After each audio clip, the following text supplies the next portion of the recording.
She is an introvert, वो कभी हीरा मंडी से बाहर नहीं गई, वो सिर्फ इन लोगों के साथ है, और आज जब वो जा रही है she doesn't know how to react, right? So that is their take. उन्होंने कहा कि मैंने देखा तेरा लुक टेस्ट, अच्छा है, कुछ तो है तेरी आंखों में, I want you for the lead role of my project Tajdar Baloch. और संजय सर ने मुझे एक इन्हीं सेकेंड इनिंग्स खेलने का एक मौका दिया है। इतने सालों के बाद जब आप अंधेरे में तीर मारते हो तो आपको पता नहीं होता है कि end of the tunnel is going to be light, you just believe that there is going to be light, but there is light. 8 साल से मैं मैसेज कर रहा हूँ पर कभी जवाब नहीं आता, या जवाब आता भी था तो मिलते कभी नहीं थे। अभी मिलने वाले हैं, मिलते हैं, वो कभी उनका दिमाग कभी बंद नहीं होता है, वो हमेशा फिल्मों के बारे में ही सोचते रहते हैं। It's like his oxygen. जो लोग ट्रोलिंग कर रहे हैं, आई feel it is a bit too much. बाकी सब आप साइड पे छोड़ दो, उस सीन में अगर आपको वो फीलिंग नहीं आई, अगर आपका दिल नहीं टूटा, then I have lost. Okay, आपका हीरा मंडी का ही एक सबसे फेमस डायलॉग है, कौन सा सबसे फेमस है वैसे? आई गेस 2 हैं, पर सबसे फेमस तो एक बार देख लीजिए। नहीं, आपका जो आपने बोला है, जो मैंने बोला है, जिस दिन ताजदार बलोच को इश्क होगा, उस दिन पूरा लाहौर इश्क करना हमसे सीखेगा। मैं सुन रहा था, मतलब सीरीज तो मैंने देखी and I love the series and it's in my review also, it's not like that कि आप मेरे सामने बैठे हो तो तब आई एम सेइंग, बट बड़े सारे इंटरव्यूज मैंने आपके सुने। I think you have given like 100 interview दे दिए होंगे आपने। Everyone wants to have the national crush कि यार मिल जाए, बस 10 मिनट के लिए मिल जाए, 15 मिनट के लिए मिल जाए। तो मुझे एक चीज लगी जो मैंने आपकी जर्नी पढ़ी समझी कि मतलब एक उसका डायलॉग ताजदार का ये है कि इश्क करना ताजदार सिखाएगा, तो मुझे लगता है कि किस तरह से कम बैक किया जाता है, या किस तरह से विपरीत सिचुएशंस में भी यू स्टैंड टॉल, वो you have set an example. So first of all many congratulations and super proud, thank you the way you have come up। तो अभी क्या लग रहा है, मतलब अभी हर जगह हीरा मंडी की बातचीत अभी भी हो रही है, मतलब इट्स लाइक कि ऐसी सीरीज रही कि जिसकी बातचीत शायद 2-3-4 महीने हुई, एंड मुझे लगता है आगे भी सीजन 2 भी अनाउंस हो गया है अब, लेकिन डिमांड ये है कि भाई कैसे भी करो लेके आओ। तो फीलिंग कैसी है? बहुत ही ग्रेटफुल हूँ कि इतने सालों के बाद जब आप अंधेरे में तीर मारते हो तो आपको पता नहीं होता है कि end of the tunnel is going to be light, you just believe that there is going to be light, but there is light. और नाउ आपको एक सबूत जैसा मिल गया है कि मेहनत करने से आपको फल ज़रूर मिलेगा। तो अभी हम और मेहनत करेंगे, so it just feels like you know very blessed, very humbling, specially जो प्यार आ रहा है। कल भी हम एक इवेंट में गए थे, इतने सारे लोग आपको रिकग्नाइज कर रहे हैं, आपको मतलब फ़ोटोज़ लेना चाहते हैं, ये लेना चाहते हैं, वो करना चाहते हैं, बस देखना चाहते हैं। So it's a new experience और आई वैल्यू इट। मैं बहुत वैल्यू करता हूँ इन सब चीज़ों को, क्योंकि जिसको नहीं मिलता है तो, और जब मिल जाता है 15 साल के बाद, तो you feel good, you feel कि आपकी मेहनत रंग लाई। मतलब आपने खुद ही बोला 15 साल। मैं लाइफ लेसन पूछना चाहूंगा सबसे पहले कि इस 15 साल में अब लाइफ का क्या लेसन रहा, कि क्योंकि देखिए मीडिया तो एक ऐसा हो गया ना कि भाई अगर आप सक्सेसफुल हैं they will call you for the interview, ठीक है, आपकी फिल्म फ्लॉप हो गई तो वो मीडिया, तो वो धोनी ने एक बार बोला था कि मतलब छा गया धोनी और मैं आउट हो गया तो बोलेंगे धुल गया धोनी। तो but you know the industry, क्या लाइफ लेसन रहा, कितने लोग चेंज हो गए पिछले 2-3 महीने में, कितने फेसेस चेंज होते हुए देखे आपने? चेंज की तो बात नहीं है, पर आगे से उनके मैसेज जब आते हैं कि तूने बहुत अच्छा काम किया है, मिलेंगे बहुत जल्द, जिनको मैं 8 साल से मैं मैसेज कर रहा हूँ पर कभी जवाब नहीं आता, या जवाब आता भी था तो मिलते कभी नहीं थे। अभी मिलने वाले हैं, मिलते हैं, तो वो चेंज हो गया है। But I think that the feeling of after the success, जैसे आपने कहा, लोग आपके सक्सेस को देख के आपको कॉल करते हैं, so yeah it is lots of changes are happening, and पर मैं कभी कोई क्या बोलते हैं उसको, ग्रजेस नहीं रखता। मैं रखता था। आई थॉट वन डे कि मैं जब ऐसा हो जाऊंगा तो मैं ये करूंगा, मैं रिवेंज लूंगा, बट अभी जब कर नहीं ये पाते वो। अभी जब हुआ है, जब ये सब सफलता मिली है, तो आपको वो नहीं लगता है, लगना भी नहीं चाहिए, क्योंकि इट्स लाइक अ रीस्टार्ट। और संजय सर ने मुझे एक सेकंड इनिंग्स खेलने का एक मौका दिया है, तो he restarted my career very prominently, so yeah it's blessed. अच्छा, बाकी बातों पे बाद में बात करेंगे। हाउ दिस हैपेंड, मतलब आपने 15 साल पहले यशराज के साथ भी काम किया था, धर्मा प्रोडक्शंस में भी काम किया था, but you have done like ऐसे लॉन्चेस या ऐसे प्रोजेक्ट्स जिसके बाद लगता है कि मतलब और कुछ नहीं चाहिए, अब सब सेट हो जाएगा, बट वो रीजंस रहे, will talk about. But how Heera Mandi happened, Sanjay sir को कैसे ताहाशाह दिख गए कि अच्छा भाई इसको मैं ताजदार बनाता हूं? सर ये मेरे और मेरे एक दोस्त तुषार, हमारा एक सपना था कि, क्योंकि वो संजय सर के साथ काम करते थे पहले, तुषार, और उसका भी बहुत बड़ा सपना था कि मैं एक दिन संजय सर से मिल लूं, क्योंकि मिलने के बाद ही आगे बातचीत हो सकेगी। पर वो हुआ नहीं। तो 15 महीने तक जब हमने सुना था कि हीरा मंडी कास्टिंग तक पहुंच चुका है, उस वक्त हमने फिर श्रुति जी को कॉल किया, बहुत कॉल किया, तंग कर दिया हमने उनको। हम तो उनके ऑफिस तक पहुंच गए थे, छवि को नहीं छोड़ा, किसी को नहीं छोड़ा। और फाइनली जब उन्होंने कॉल करके, उन्हें मतलब फ़ोन उठा के उन्होंने कहा ठीक है यार, ये ऑडिशन ले लो। और वो एक 3 दिन का रोल था, और पहले थोड़ा सा बुरा लगा कि आप मुझे 3 दिन का रोल दे रहे हो, मैंने काफ़ी काम भी किया है, पर कोई बात नहीं। मैं खुद अंदर से मैं सोच रहा था कि अगर आपके पास एक सीन भी हो, और अगर वो सर देख लें, तो हो सके कि नेक्स्ट प्रोजेक्ट में आपको एक बड़ा रोल दे दें। तो वही मेरी कोशिश वही थी। और जब आगे से 3-4 हफ्ते बाद जब कॉल आया था उनके ऑफिस से कि सर आपसे मिलना चाहते हैं, तो पहले तो मैं सरप्राइज़ हो गया कि सर 3 दिन के रोल के लिए क्यों मिलना चाहते हैं, पर ठीक है, अच्छी बात है, मिलने से ही बात बनती है। तो मैं गया उनसे मिलने के लिए। थोड़ी बातचीत होने के बाद उन्होंने जब पूछा था कि मैंने क्या-क्या किया है, तो मैंने उनको कहा, तो उन्होंने कहा कि तूने काम तो बहुत किया है, पर कोई तुझे जानता नहीं है। बोला कोशिश कर रहा हूँ सर। और ही सेड, श्रुति मैम बैठी थी यहाँ पे, तो श्रुति ने कहा था कि सर ने श्रुति मैम को कहा कि इसको ये रोल मत दे जो जाकिर का कुछ रोल था, इसको बलराज का रोल दे दे, which was a 30 day role from a 3 day role. तो उन्होंने मुझे बढ़ा दिया। लुक टेस्ट होने के बाद 2 हफ्ते चले गए, मैं कॉन्ट्रैक्ट साइन करने के लिए जा रहा था, और मुझे कॉल आता है कि सॉरी, पर सर का माइंड चेंज हो गया है। मैं बोला यार, लाइफ में ऐसे ही होता है, जब भी कुछ अच्छा मिलता है ना, कोई ना कोई आ जाता है, या कुछ हो जाता है और मैं निकाला जाता हूँ, या मेरे सीन्स कट हो जाते हैं, या कुछ भी हो जाता है। तो पर उन्होंने कहा कि सर आपसे मिलना चाहते हैं एक बार। तो मैं वेरी डिप्रेस्ड, पर मैं गया उनसे मिलने के लिए, और मैंने लिटरली हाथ जोड़ के मैंने मिन्नतें मांगी कि सर ये मेरे लिए सबसे बड़ा प्रोजेक्ट है, अगर आप प्लीज़ मुझे रिकन्सिडर करें, प्लीज़ निकालना मत। फिर उन्होंने बड़े प्यार से, बड़े नज़ाकत से कहा कि बैठ। तो मैं गया के बैठ गया, और जब मैंने देखा उनको, ऐसे वो देख रहे थे मुझे, उन्होंने कहा कि मैंने देखा तेरा लुक टेस्ट, अच्छा है, कुछ तो है तेरी आंखों में, I want you for the lead role of my project Tajdar Baloch. तो मैं तो दंग रह गया।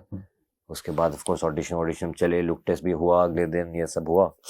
और फिर उन्होंने कहा कि जब तक श्रुति आपको कॉल नहीं करेगी, तब तक किसी और को कॉल मत करना। तो मैंने किसी और को कॉल नहीं किया, और 1 हफ्ते चले गए, 2 हफ्ते चले गए, 3 हफ्ते चले, कोई कॉल नहीं आया। फिर मैंने कॉल किया, मैंने कहा कि मैम मेरे को लीड रोल नहीं चाहिए, मुझे ना आप बलराज का रोल दे दो, मैं बड़ा खुश हूँ। 3 दिन वाला? हाँ, नहीं, वो जो 30 डेज वाला। हाँ, ओके। क्योंकि ऐसा नहीं होना चाहिए कि आप किसी और को यहाँ पे कास्ट कर लो, और फिर यहाँ पे ऑलरेडी उनके दिमाग में कोई और था, तो मेरा ये भी मिस हो जाएगा, ये भी मिस हो जाएगा। तो उन्होंने साफ कह दिया कि सर ने नहीं बताया मुझे, जब तक वो कहेंगे नहीं तब तक मैं आपको कुछ नहीं बता सकती, सॉरी। तो मैंने उनको कॉल करना थोड़ा बंद कर दिया। 1 महीना चला गया, 1.5 महीने चले गए, ऑलमोस्ट 2 महीने होने वाले थे, और फिर मुझे 2-3 प्रोजेक्ट्स ऑफर हो गए थे। 2 डोमेस्टिक प्रोजेक्ट्स और एक था इंटरनेशनल प्रोजेक्ट, और सब में अच्छे खासे पैसे मिल रहे थे। तो जब 3 महीने हो गए तो एक ऐसा मोमेंट आ गया था जहाँ पर अब मतलब मेरी एजेंसी जो है उन्होंने कहा कि भाई तुझे साइन करना पड़ेगा, या नहीं तो ये तुझे निकाल देंगे, ये भी जाएगा हाथ से। पर पता नहीं, मुझे वो फील नहीं हुआ। मुझे फील हो रहा था कि कुछ ना कुछ तो होगा। तो with a stone on my heart मैंने उनको तीनों को मतलब एक ही दिन पे कैंसिल मना कर दिया, और बैक टू ज़ीरो। कुछ भी नहीं था, ना काम था ना पैसे थे, कुछ भी नहीं था। उसके बाद 3 दिन बाद मुझे संजय सर के ऑफिस से, और फिर संजय सर ने बात की थी मुझसे, कहा तू मेरा ताजदार है, आजा सेट पे कल, लिटरली कल। ऐसा हुआ था मेरा। मैं I was the last one on set, last person to be cast. क्या फीलिंग क्या थी उस टाइम पे? मतलब वेयर वर यू जब वो कॉल आया? मैं घर पे था। मैं घर पे था। और सबसे पहले तो मैंने अपनी मम्मी को बताया, because she was also waiting, of course. पर उस वक्त ऐसा नहीं था, I'm like, मतलब ऐसे ही था। It was just thank you God कि finally you've given me something, you know, I mean he's given me everything, पर मैं बोल रहा हूँ मतलब ये बहुत बड़ा है। तो पर ऐसा नहीं हो गया कि मैं बहुत हाई हेडेड हो गया, अभी मैं लीड हूँ, ऐसा कुछ भी नहीं हुआ। मतलब मेरी हमेशा से कोशिश और तमन्ना यही रही है कि मैं जाके अपना बेस्ट दूँ और लोग मुझे एक बहुत अच्छा एक्टर समझें। आई मीन लुक्स वुक्स सब अलग बात है, वो तो भगवान की देन है, पर जो परफॉर्मेंस है वो मेरा क्राफ्ट है। तो या सो मेरी तो यही कोशिश थी, पर ऐसे मुझे ताजदार मिला और ये हुआ। अच्छा, जहाँ पे 6 हीरोइनें होती हैं हर एज ग्रुप की, मनीषा कोइराला से लेके और शारमिन सहगल तक, नाम भी है हीरा मंडी, तवाइफों की कहानी, तो जाहिर तौर पर उसमें जब when you saw the response कि भाई मैं मतलब 6, कई बार तो मतलब 2-3 हीरोइंस के बीच में भी हीरो ऐसे लिए जाते हैं जो शायद बहुत पॉपुलर नहीं होते जी। या जब 3 हीरोइंस वाली कोई फिल्म होती है तो मोस्टली हीरोज जो होते हैं वो वैसे होते हैं कि जिनको बहुत ज्यादा लोग नहीं जाते, या मतलब कि उन पे ज्यादा ध्यान नहीं जाता। बट यहाँ पे 6 heroines and all are beautiful, talented, legendary. तो उसके बाद जब when you saw the response कि ताहा is the new national crush, तब क्या फील हुआ कि मतलब अब कुछ उखाड़ दिया करियर में 15 साल बाद आके? मैंने अपनी मम्मी को कहा था कि मैं तभी जीतूंगा। अभी आपने सीरीज देख लिया ना सर? मैंने बहुत अच्छे से देखी। अच्छा, तो जो लास्ट सीन है मेरा, मैंने कहा कि अगर उसमें लोग रो दें, yes, then I will win. बाकी सब आप साइड पे छोड़ दो। उस सीन में अगर आपको वो फीलिंग नहीं आई, अगर आपका दिल नहीं टूटा, देन आई हैव लॉस्ट। और वही सीन एक ऐसा सीन है जहाँ पर ना म्यूजिक है बैकग्राउंड में, ना डबिंग की हमने। जो हमने वहाँ पे शूट किया था वही उन्होंने मतलब छाप दिया है। So I feel that was a complete winning scene. The rest of it is fine, is good build up. तो यस, आई फील दैट क्योंकि मुझे ऐसे अच्छे सीन्स मिले हैं तो मुझे अपना एक्टिंग दिखाने का एक मौका मिला था। And I can't be compared to such legendary actors. I feel that what actually happened is that they have caught on to the love story. It was initially a story of Hira Mandi. Yes. But then it became a story of a love story in Hira Mandi. I think that's what the audience took away from it. And उस वजह से I got what I'm getting. I know. मुझे लगता है audience क्या pick करेगी ये शायद आपको एक्टिंग करते हुए या डायरेक्टर को बनाते हुए नहीं पता होता। मतलब वो है ना, कितने आदमी थे जब उन्होंने लिखा था तो दे सेड कि we didn't wrote it as a dialogue, तो हमने लिखा, वो तो मशहूर हो गया। मशहूर हो गया। हमने सोचा ही नहीं था कि ये भी मशहूर हो जाएगा। सन्नाटा वो भी कुछ था ना। हाँ, इतना सन्नाटा क्यों है भाई? वो भी नहीं। अब वो पूरी उम्र जो है वो एक्टर, वो उनको देख के आपको वही याद आता है। जहां साइलेंस होता है हमारे दिमाग में वही आ जाता है। तो वो मतलब मुझे लगता है कि अब जैसे आपका ही एक सीन था इसमें, जब आप शारमिन से मिलते हैं पहली बार मार्केट के अंदर, पहली बार हाँ नहीं, हाँ वो जब मैं पैम्फलेट बांट रहा हूँ मार्केट के अंदर, तो वो बहुत प्यारा सीन लगा मुझे लगा ये जो मतलब देवानंद वाला रोमांस होता है या उस टाइप वाला रोमांस होता है वो क्रिएट करने की कोशिश की गई। तो मतलब ये व्हेन यू वर शूटिंग तो क्या थी ये फीलिंग कि मतलब इस तरह से इसको लिया जाएगा या ये होगा सक्सेसफुल? मेरी मतलब मैं अपने बारे में नहीं बोल सकता, मतलब मैं तो यही जानता था कि संजय सर जो भी बनाते हैं वो ग्रैंड बनाते हैं, बहुत ही ग्रैंड बनाते हैं और पूरी इंडस्ट्री देखती है, सारे लोग देखते हैं, क्योंकि his cinema is very different than anybody else's cinema, it's his niche, right? तो वो तो सबको पता है। वो ऐसा कभी कोई सोच नहीं आता कि यार मैं हिट हो जाऊंगा ये सीन से या ये मेरी तो मैं जैसे मैंने कहा कि मेरी हर सीन में हर डायलॉग में कोशिश यही रही है कि आप कनेक्ट हो जाओ कैरेक्टर के साथ, इमोशंस के साथ, आप you start putting your self in that character कि अगर मैं होता वहाँ पे तो मैं क्या करता, ऐसे करता and I feel that's why people are resonating. और ये मैंने कल भी सुना था किसी से कि जब वो उन्होंने कहा कि जब मैं देख रहा था so I was thinking it's me, you know, and that is the most important. So yes, मैंने कभी ऐसा सोचा नहीं था, पर of course everybody wants it to be a hit, of course. अच्छा, संजय सर के बारे में बहुत हम सुनते हैं कि वक्त बहुत लगाते हैं, ये तो खैर सब जानते हैं कि ही टेक्स टाइम, उनको रिहर्सल भी प्रॉपर चाहिए, उनको सब कुछ चाहिए। तो सबसे चैलेंजिंग पार्ट क्या है उनके साथ काम करने का? आई थिंक सबसे चैलेंजिंग पार्ट ये होगा कि हम सब उनकी पेस पे चलें, क्योंकि उनकी रफ्तार जो है बहुत ज़्यादा तेज़ है। तेज है, स्लो है? तेज़ मतलब उनका जो दिमाग है, हाँ नहीं वो जो स्केल ऑफ their thoughts ना, he's not managing just one scene ना, ऐसा नहीं है कि वो जैसे वो आकर यही सीन शूट कर रहे हैं। he needs to think of the whole graph of every character, he needs to make up the scene not only for today, sometimes दो शूट्स चल रहे हैं साथ साथ में, 2 यूनिट्स चल रही हैं, he needs to think about this, he needs to think about this, then he needs, और वो सिर्फ एक कैमरे के साथ शूट करते हैं हर scene, one camera, then they will move this camera, then they'll move that camera there। तो ऐसा नहीं है कि 3 कैमरा लगा दिया चलो टॉप, ऐसा तो बिल्कुल भी नहीं है। कर सकते हैं, करते नहीं है। तो उनका पूरा ध्यान, पूरा फोकस वो एक ही फ्रेम पे होता है। So like I said, plus he has to manage his other stuff, his other projects. तो I mean just for us to be उनके साथ ही आपको ये सब सीखने को मिलता है कि वो कभी, उनका दिमाग कभी बंद नहीं होता है, वो हमेशा फिल्मों के बारे में ही सोचते रहते हैं। It's like his oxygen, right? And very time to time he'll be on set at 10, he'll leave by 9:30, go home।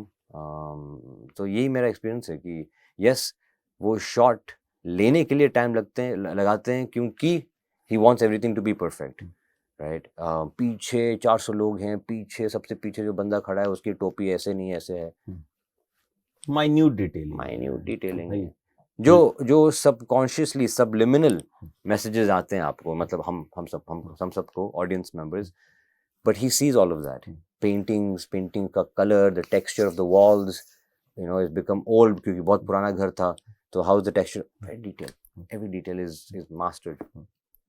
अच्छा ये बताइए, जब आपने पहली बार वो हेडलाइन पढ़ी, ताहा Shah is the national crush, तब मन में कितने लड्डू फूटे?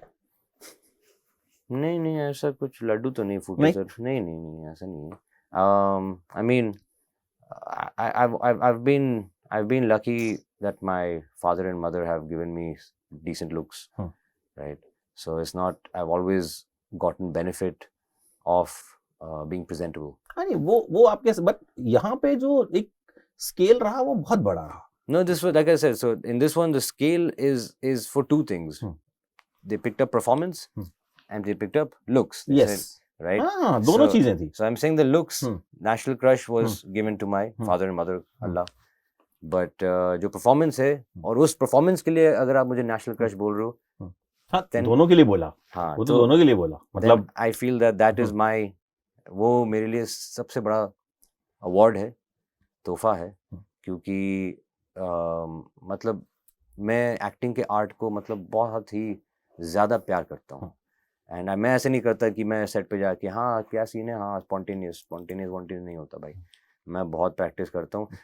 अनफॉर्चुनेटली हमारे सेट पे हमें उसी दिन सीन्स दिया जाता है, पर जब हाथ पे आ जाता है तब हाथ से निकलता नहीं है. It's always there, making notes, you know, जो भी हमने सीखा है, टेक्निक जो भी है. सो या, आई फील दैट 15 साल के बाद ना सर, जब इतने अप्स एंड डाउन्स होते हैं, yes, you become like this. आपके सक्सेसेस भी लाइक दिस, आपके फेलियर्स भी like this, and it's all about the next next next. ऐसा नहीं कि सक्सेस, अरे वाह क्या बात है, आई एम नेशनल क्रश, और अगर नहीं हुआ तो क्या हो गया, ऐसा बिल्कुल नहीं है. रूटीन बना हुआ है और काम करते रहेंगे तो अच्छी चीज़ें होंगी. ये सबूत और ये मैं वापस लेकर जा रहा हूँ कि अच्छी चीज़ें होंगी अगर आप मेहनत करोगे तो. हाँ, मतलब मुझे आपकी बातें सुन के लग रहा है कि मतलब 15 साल जो फील किया है ना, वो कहीं ना कहीं मुझे लगता है उसने एक ठहराव ला दिया है कि भाई ये इंडस्ट्री है, यहाँ पे आज कोई कहीं तो कल कोई कहीं, आज क्रश तो कल कुछ नहीं, क्रैश, कल क्रैश. तो for you to consistently not maintain being a crush, कोई और आ जाएगा वो क्रश बन जाएगा. So you can't maintain that, but you can maintain good performance. बिल्कुल, और वो आपके हाथों में है. सो आई होप दैट मुझे ऐसे प्रोजेक्ट्स अभी मिल रहे हैं कि मैं और अच्छा काम करूं और इमोशनल कैरेक्टर्स करूं. अच्छा, अब let's talk about your journey which is also very kind of, मतलब हर कोई सपना देखता है कि मेरी शुरुआत ऐसे होनी चाहिए, बट देन उसमें बहुत सारे ऐसे डाउनफॉल्स आ. आपको बनना एक्टर ही था शुरू से, यू थॉट कि एक्टर बनूं? यानी कहीं दिमाग के पीछे तो कुछ तो था कि मैं एक्टर बनूं, मतलब फिल्म इंडस्ट्री में जाऊं. मुझे एनिमेटर भी बनना था, पर मैं बैठ नहीं सकता एक जगह पे. तो फिर एनिमेशन से मुझे एक्टिंग समझ आई, और ऑफ कोर्स शाहरुख सर मेरे बहुत बड़े आइडल हैं, मैं उनको बहुत मानता हूँ. और इस वजह से जब New York film academy Abu Dhabi में कुछ 2008 में जब वो खुला था, तो तब से 2 साल पहले से ही मैं रिसर्च कर रहा था कि एनिमेशन, एक्टिंग, और फिर ये न्यूज़ आया तो मैंने ज्वाइन कर लिया. So I feel somewhere in the back of the head वो हमेशा से था. और जब मौका मिला, जब वो फाइनेंशियल क्राइसिस जब हुआ था, उस वक्त मैंने अपने आप से एक किस्म का एक वादा कर लिया था कि I promise that I will never chase money, I will always chase skills, and because of those skills the money will chase you. And of course it's कुछ भी बोल सकते हैं and it's not necessary that will happen, but I think I believed, I put faith, I trust the process. और हम तो मजदूर आदमी हैं भाई, तो हम लोग तो मेहनत ही करते हैं. and I feel that is why I am able to, I have been blessed with this, क्योंकि I have put in the legwork, I have put in those 10,000 hours. जो उस किताब मैल्कम ग्लैडवेल जो कहते हैं कि आपके फील्ड में अगर आपको मास्टर बनना है तो आपको वो 10,000 घंटे आपको इन्वेस्ट करने होंगे. So I think I did it 15 साल में. अच्छा, बचपन कैसा था? मतलब यू वर शरारती बच्चा, बहुत, या कुछ बहुत याद है, कुछ कांड वांड टीचर को बंद कर दिया हो, या कुछ इस तरह की हरकतें की हो कि घर पे आके सुताई हुई हो? यस, टीचर, हम सारे दोस्त बड़े शरारती थे. और मैं आपको 2-4 किस्से बता देता हूँ. सबसे छोटा वाला से शुरू करता हूँ. तो वो किस्सा ये है कि हमारे हर क्लास में 10A 10B 10C जो भी है 10D, आगे जो मेन टीचर का डेस्क होता है वहाँ पर एक A4 पेपर का एक वो प्लास्टिक में, मतलब एक टेप कर देते हैं यहाँ पे, और उसमें सारे लोग के सीटिंग्स होते हैं. ओके, ठीक है. तो अपना एक दोस्त है, तो बोला क्या करें, मैं बोला मैं सर को डिस्ट्रैक्ट करता हूँ, निकाल ले. ठीक है, तो हमने निकाल दिया. वो वहाँ पे जाके हम लोग ने स्कैन कर लिया, सारे नाम हटा दिए, सारे दोस्तों को एक साथ बैठा दिया, सारे लोग को ये कर दिया, रीशफलिंग कर दिया, यू नो. वैसे कुछ छोटे छोटे हमने कांड किए. उसके बाद मतलब जब इंडिया पाकिस्तान का क्रिकेट मैच हुआ करता था, तो many a times, actually one time I think 3 of us got stuck, there was 8 of us. वो लोग तो आए ही नहीं स्कूल, हम जो 3-4 बचे थे, एक तो निकल गया, 3 बचे थे. तो अचानक से हम we all punched each other on the nose. तो खून निकला, तो फिर मैं उसके पास गए, बोला ऐसे तो लगता नहीं है कि ये तीनों के तीनों खून ये कैसे हुआ। तो नहीं मैम बहुत गिर गए थे मैम। तो so like that we ran out of school से school. छुट्टी मिली। We also ran outside school. हम्म। मतलब हमें पता था कि टीचर इस टाइम पे यहाँ पे ऐसे चलेगी, वो दरवाजे पे वो जो वॉचमैन है वो इस तरफ जाएगा, और there's a 10-20 second gap. Timing. हाँ, टाइमिंग में भागे हम लोग गाड़ी लेकर भाग गए हम लोग। बहुत बार ऐसे किया था। और I think the worst one which I have done is क्योंकि मैं एक्सपेल हो गया था स्कूल से। हाँ, क्योंकि रात में जाके पता नहीं हमारे अंदर क्या हो गया था, हमने स्प्रे पेंट कर दिया पूरे स्कूल को। हाँ हाँ, और ये वाज नॉट वेरी स्मार्ट, क्योंकि हम सब ने मतलब इडियोटिक, देखो सिलीनेस, कि हमने खुद अपने निकनेम भी डाल दिया वहाँ पे। मतलब पकड़ ले मुझे, आजा। क्या है आपका निकनेम? क्योंकि मेरा लास्ट नेम बदूशा था, तो उस वक्त पे मेरे एमएसएन पे और लोग मुझे बादशाह कहते थे। तो बादशाह लिख दिया मैंने, मतलब 30 फुट की दीवार पे मैंने बादशाह लिख दिया था। वाह। हाँ, मतलब आ बेल मुझे मार। हाँ तो फिर हाँ, अरे आपने नाम छाप दिया भाई, और क्या चाहिए। कौन सी क्लास में थे आप? I was touching 12th। तो फिर कैसे 12th पूरी हुई? दूसरी स्कूल। तो घर वालों ने क्या किया? बेटा पीटा मतलब नहीं, मतलब मेरी मम्मी बहुत गुस्सा हुई थी। She never hit me for that, but she was very disappointed in me. कई बार पीटना मतलब हाथों से नहीं होता, कई बार हाँ, मतलब आप जब वो कुछ बोलते नहीं है ना, हाँ, वो ज्यादा लगता कि है मतलब बोली दो या मारी लो, उससे अच्छा तो कि जब वो जो साइलेंस होता है, that is something dreading, awkward. I mean वो आप बैठते हो फिर वो बात ही नहीं कर रही मम्मी, और आप और मम्मी, मैं और मम्मी अकेले रहते थे। मेरे बड़े भाई जो हैं वो चले गए थे कनाडा, तो it was always me and my mom, she is not talking to me bro, not talking. फिर anyway, so we graduated with good marks. मैं सोचा इस बार मेहनत करते भाई, हाँ 12th ग्रेड है तो मेहनत कर लेते। और yeah then we went to university. I went for 4 months for BBA का कोर्स। और फिर पता नहीं मेरे अंदर क्या हुआ, मैं हमेशा घर आता था लेट, पर जब भी मैं लेट आता था और जल्दी निकल जाता था, दोनों टाइम पे मम्मी बैठ के काम कर रही है काम। तो मुझे बहुत बुरा लगा, मैं बोला कि भाई थोड़ा हम भी मेहनत कर ले मम्मी के साथ। तो मैंने यूनिवर्सिटी ड्रॉप कर दिया, मतलब मैं निकल गया, और 3 साल उनके साथ काम किया मैंने। I think 17, 18, 19, 20। और फिर फाइनेंशियल क्राइसिस हुआ 2008 and 9, और मैंने वो डिसाइड कर लिया, वहाँ से एक्टिंग शुरू। तो ये जो आप 3 साल काम करते थे, लेबर्स ढूंढने का कुछ काम था? यस। कि किसी को भी जब देखते थे कि अच्छा कर रहा है तो आजा बेटा? नहीं, ऐसे मतलब हमारे तो टेस्ट्स हुआ करते थे, मतलब बिहार में, चंडीगढ़ में, मद्रास में, जयपुर में। तो there's different skills, masons, carpenters, steel fixers. I think steel fixers were better in Madras, but electricians were better in I think Chandigarh. Okay. Whereas masons were better in Jaipur. तो हम हर जगह जाके मतलब हम टेस्ट लेते थे, and they would build a wall or they would build something, और फिर आपको पता चल जाता है इसको आता है कि नहीं आता है, and then from there उनको हम गल्फ लेके जाते थे। So that was my business. और फिर उसके बाद फिर रियल एस्टेट किया। आप दुबई में हो तो आपको रियल एस्टेट करना ही पड़ेगा, तो रियल एस्टेट किया थोड़ी देर। उसके साथ साथ I was a receptionist at a hotel. हाँ, which hotel? It was some 3-star hotel in Sharjah. तो वो मेरे दोस्त के फादर का होटल था। तो फिर मैंने पूछा कि मुझे बस हॉस्पिटैलिटी अंडरस्टैंड करने के लिए अगर आप मुझे एक इंटर्नशिप जैसा एक दैट वेज। तो उन्होंने बोला चल जा रिसेप्शन पे खड़ा हो जा। तो मैं खड़ा हो गया 3-4 महीने।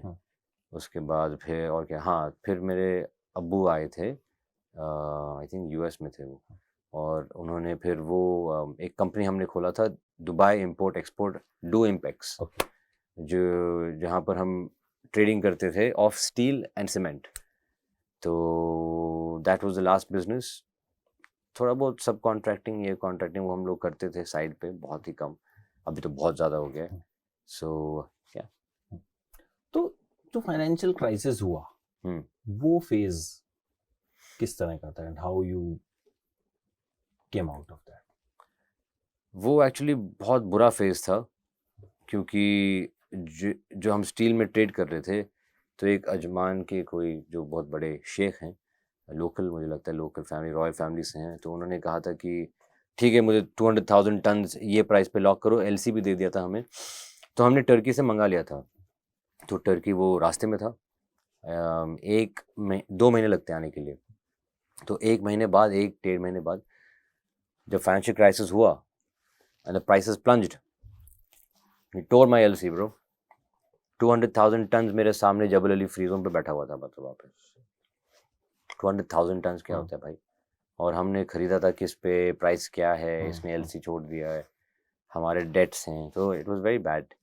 इसलिए मैंने डिसाइड कर लिया था कि भाई हमें माफ़ कीजिए, हम पैसों में डील नहीं कर सकते, हम अपने आप में डील करेंगे। Then how the first project happened? What, Yashraj? Yes. Yashraj happened because of auditions. मतलब यहाँ पे आने के बाद किशोर अमित कपूर का एक इंस्टीट्यूट है, तो वो Yes. ख़त्म होने के बाद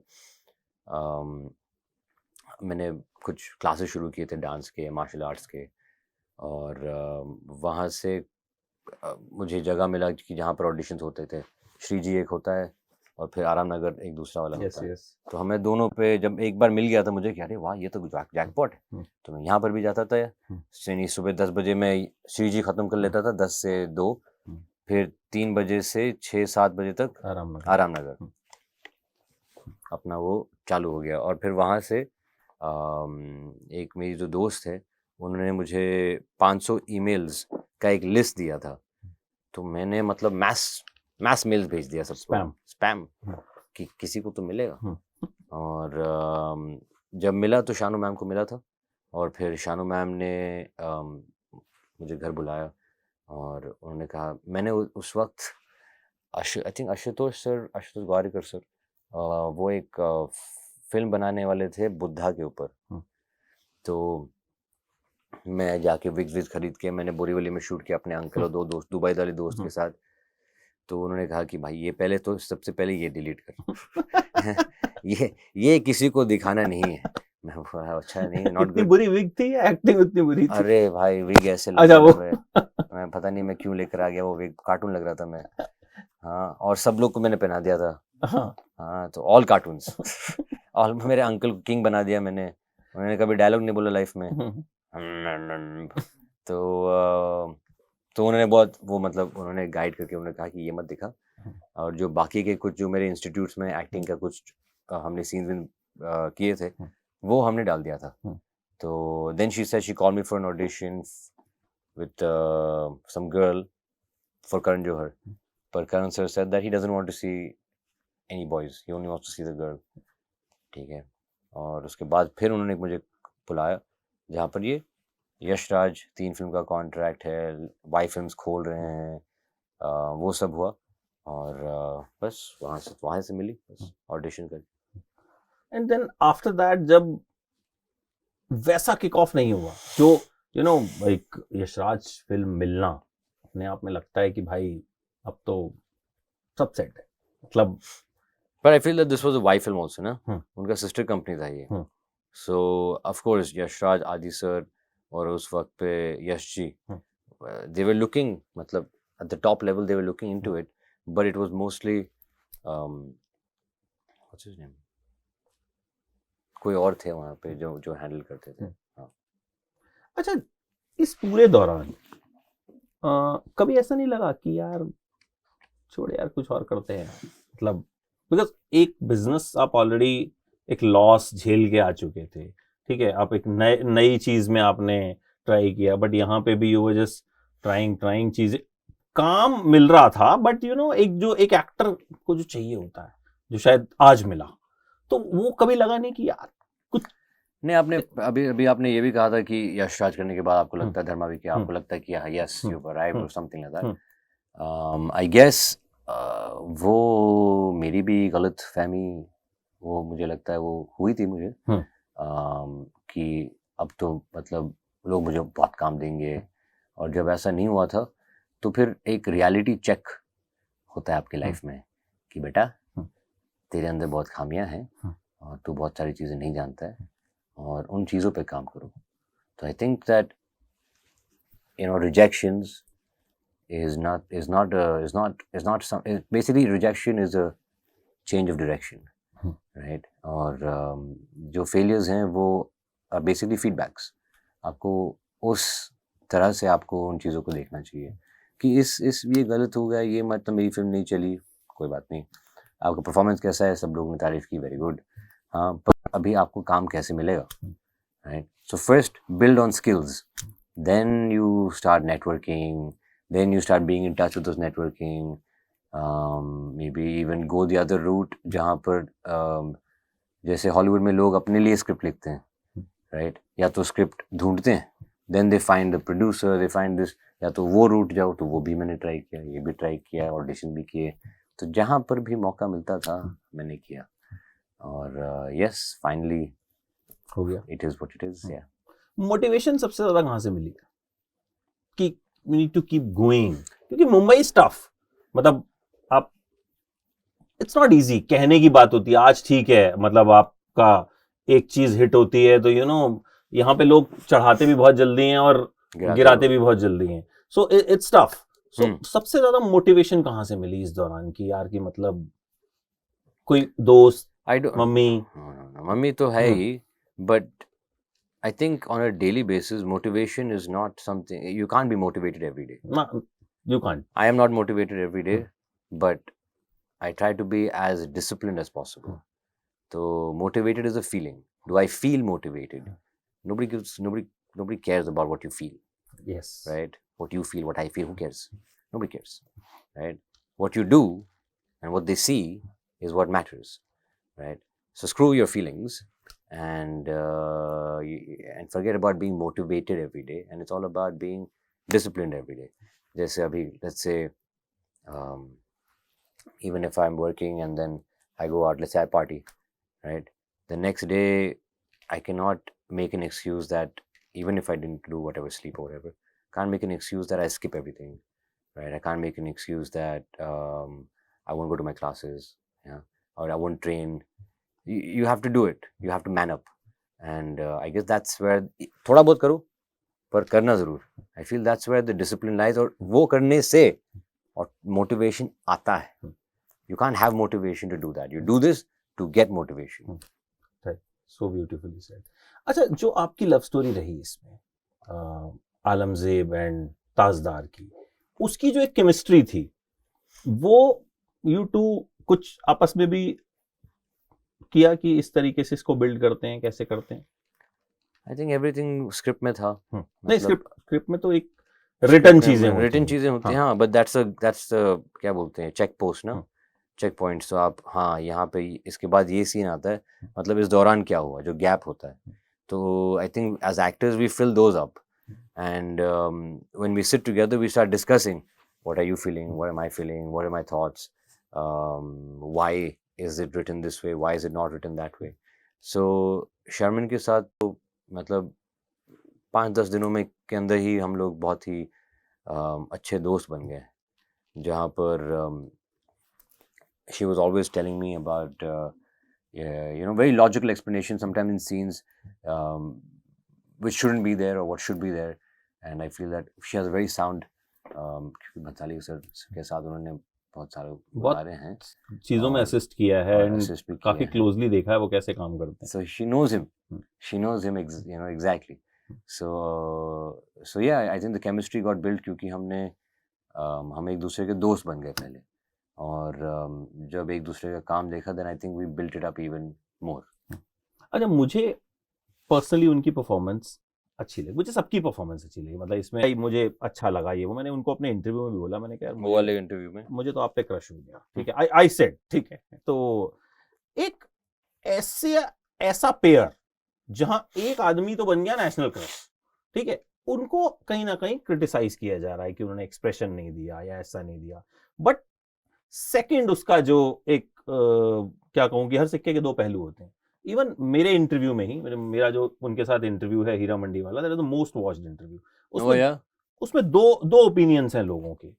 वन, पीपल आर सेइंग कि ठीक है एक्सप्रेशन नहीं दिया. सेकंड, दे आर सेइंग कि उनका कैरेक्टर ही वैसा था, बहुत इंट्रोवर्ट था, ठीक है. पीपल आर कमेंटिंग कि वी तो liked it, why you guys are trolling, so much of trolling. और ठीक है आपको पसंद नहीं आया, बट मैंने कल एक ट्वीट भी किया कि भाई ठीक है कोई पसंद नहीं आया, दैट्स गुड, भाई उस आदमी की जिंदगी के पीछे थोड़ी पड़ जाओगे भाई, ठीक है मत देखो। कोई तुमको जबरदस्ती नेटफ्लिक्स का सब्सक्रिप्शन डाल के, ऐसा तो है नहीं कि फोन जब ऑन कर रहे हैं तो सीधे हीरा मंडी चल रही है। तो व्हाट यू थिंक कि, क्योंकि एक एक्टर दूसरे की परफॉर्मेंस को हमेशा एलिवेट ही करता है, मतलब सामने वाला एक्टर दमदार नहीं होगा तो कहते हैं ना विलन दमदार नहीं होगा तो हीरो की हीरोगिरी निकलेगी नहीं। तो यहाँ एक पेयरिंग है, तो ये आपको आपके थॉट्स क्या हैं इस पे? अबाउट द पेयरिंग, मतलब पेयरिंग की कि मैंने आपकी परफॉर्मेंस को लोगों ने नेशनल क्रश बना दिया, उनको क्रश कर दिया। जैसे आपने कहा कि जो दो एक्सप्लेनेशंस थे, I think that's very right, क्योंकि मेरे खुद के जो अब्बू अम्मी हैं वो खुद कहते हैं ये शी इज़ एन इंट्रोवर्ट, वो कभी हीरा मंडी से बाहर नहीं गई, वो सिर्फ इन लोगों के साथ है, और आज जब वो जा रही है she doesn't know how to react, right? So that is their take. And जो लोग ट्रोलिंग कर रहे हैं, there is I feel it is a bit too much जो अभी हुआ है, and that needs to hopefully stop.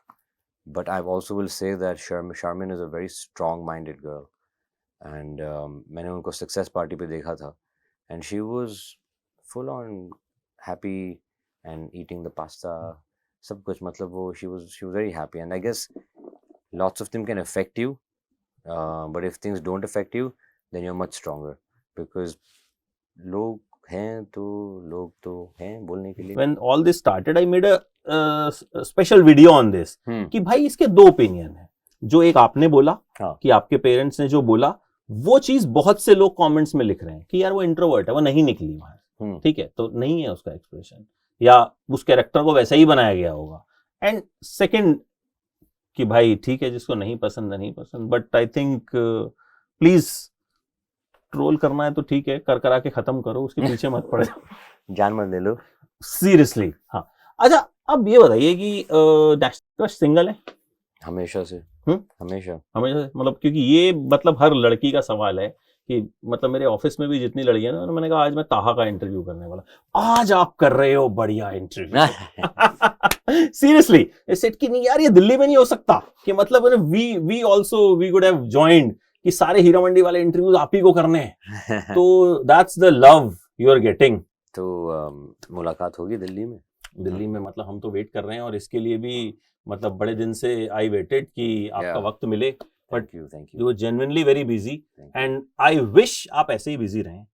अगली बार भी जब मुझे वक्त चाहिए हो तो 5, 6, 7 बार रिक्वेस्ट करने के बाद ही मिले, ताहा ऐसे ही बिजी रहें, नेशनल क्रश बने रहें।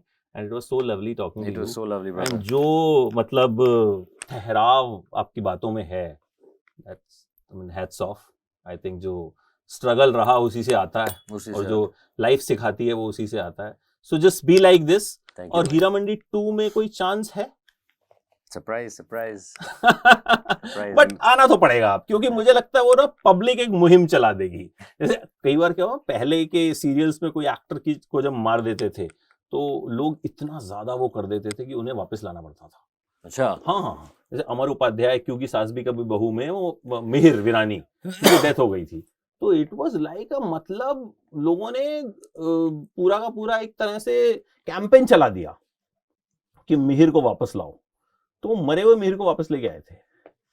तो मतलब ऑडियंस मुझे लगता है वो, और आज के डेट में इंटरनेट इज पावर, तो आपके लिए तो कमेंट सब चल जाते हैं, तो फिर you know it's easy, it's like immediate feedback. तो अगर लोग चाहेंगे तो मैं तो चाहता हूँ कि अरे तो बिल्कुल, वो तो हम सब चाहते हैं। अच्छा, इसके अलावा अभी कुछ और जो रिवील कर सकें आने वाला? रिवील तो नहीं कर पाएंगे, पर हाँ, पर next time after you request 7-8 times.